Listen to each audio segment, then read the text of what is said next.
O judiciário tem dado margem seguidamente a desencantos populares, em generalizadas decisões, e se permitindo centrar aqui no que é mais notório, por exemplo,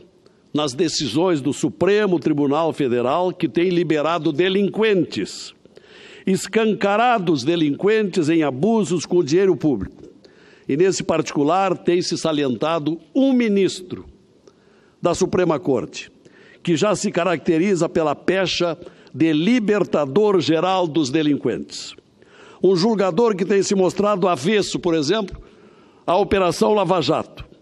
que tem mostrado verdadeira compulsão para soltar envolvidos, seja também nos escândalos administrativos do Estado do Rio de Janeiro,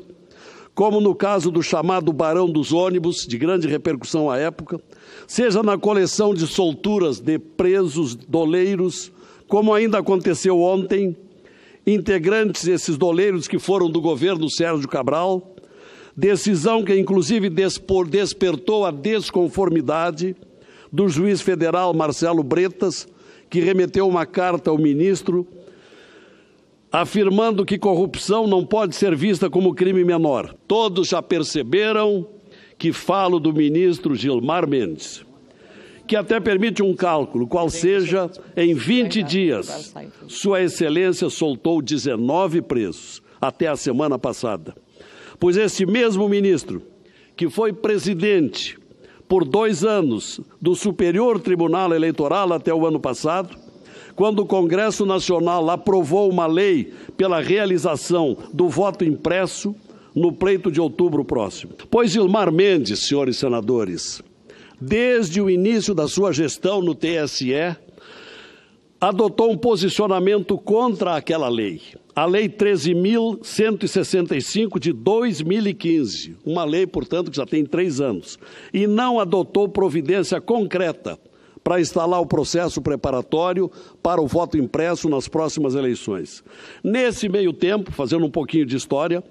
a senhora Procuradora-Geral da República ingressou em juízo, arguindo uma ação direta de inconstitucionalidade da lei do voto impresso, que obriga 100% das impressoras nas 600 mil urnas do Brasil. Pois não é que a relatoria do referido processo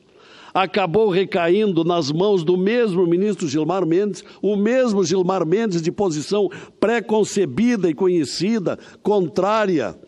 desde o seu tempo de presidente do Superior Eleitoral? E nesta condição e encargo, o ministro até agora, ao menos, não se declarou impedido, conforme rege a boa ética do Judiciário. Gilmar Mendes vai julgar esse processo, também em causa própria, porque se houve omissão lá atrás, na época do eleitoral, se houve a hipótese viável da prevaricação, o envolvido era o próprio relator de agora, do projeto do voto impresso. Isto é muito estranho, para dizer pouco.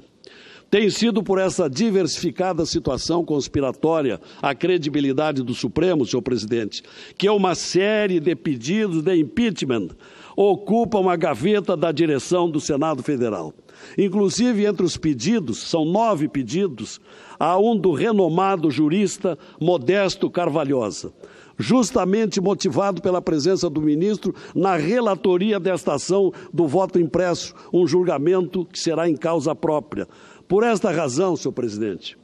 eu quero aqui fazer um apelo ao senhor presidente do Senado Federal, o senador Eunício Oliveira, no sentido de trazer para o plenário ao menos um dos 9 pedidos de impeachment reunidos em seu gabinete, para que o plenário do Senado possa também discutir a matéria, democraticamente, essa matéria de tanto clamor público, para que não se continue com essas decisões restritas a uma decisão monocrática, antidemocrática, conspiratória ao colegiado de representantes do povo e dos estados. Que seja esta casa valorizada como instituição legislativa e que está ameaçada de ser descumprida, porque a lei é legítima, a lei do voto impresso, entre os outros tantos casos motivados pelo libertador geral dos delinquentes.